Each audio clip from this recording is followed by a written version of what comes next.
everybody, this is Dan French, and today I'm going to talk about inflation and the uncomfortable psychological effect it's having on Americans and the economy.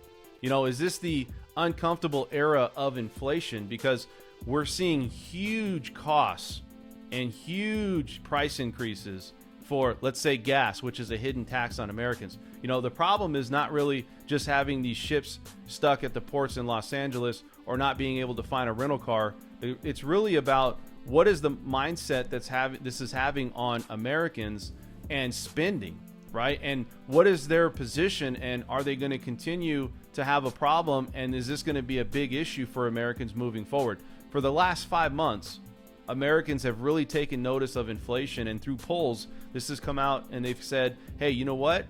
We really need to take a big step in trying to fix inflation, because people know that the average cost for food is a lot higher. We're at 4.5% for food year over year higher than last year. We also look at gas, which is continuing to soar. Now, they always say, well, gas prices always go up and down. I understand, but with all these things happening at one time, it's really having a hard impact on Americans, especially when they have to look at energy, food, and shelter, these types of things. Also, you know, can they go out and buy these things, like, let's say, you know, dishwashers or washer, dryer, cars, things that they may have the ability to buy, and the cost of these items are increasing significantly. Now, you look at cars, for instance, you know, if you had a car, let's say you bought last year, well, you can turn around and maybe buy or sell that car right back to the dealer for the same cost because they don't have cars.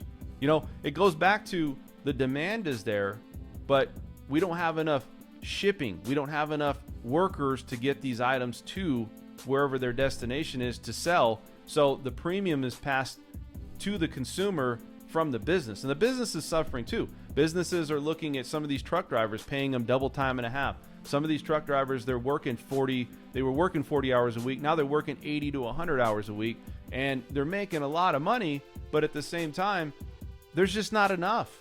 And so the psychological effect this is having on consumers is really taking its toll. You know, you look at where inflation's at and where it's running today. We're at a 13-year high at 5.4%, and it continues to rise rapidly. You know, one of the questions is, where does long-term inflation go? Will it remain high? Where I think a lot of people feel that it will. People can't afford right now to continue to pay these costs, where you have rent, you got gas, you got all these things going on.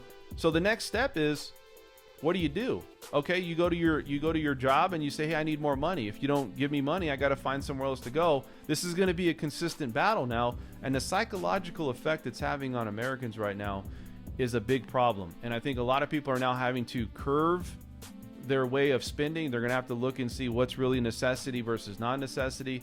Until I see some data that shows that we're going the other direction, which I don't see that. I know it slightly came down.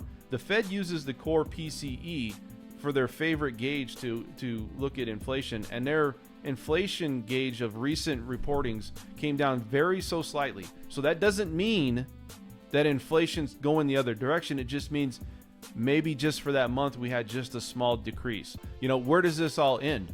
If I can't keep up with the average wage that I'm having and pay all my bills and live comfortably, then when is this problem going to stop? Because this is now turned into an era of uncomfortable inflation, and inflation is a big problem right now, and a lot of Americans are looking at ways to maybe figure out how we can fix this. But somebody's got to step in. The Fed's got to step in, maybe raise the Fed's fund rate, because this has been at zero for so long. Maybe that'll kind of curve spending, but people really need to start looking at this. Businesses, people really need to start paying attention to what is the long-term effect of inflation. So across the country, it's going to be interesting to see what families and businesses do in the long-term situation of inflation. You know, a lot of people already know it's here to stay. Now, economists have come out and stated that the big reason for this happening is because of COVID, right? And the pandemic that we went through, and it's still, we're having the effects post-COVID of what's happened. And so at some point it's going to correct itself, or we're going to start to see inflation come down. And they're talking 2023.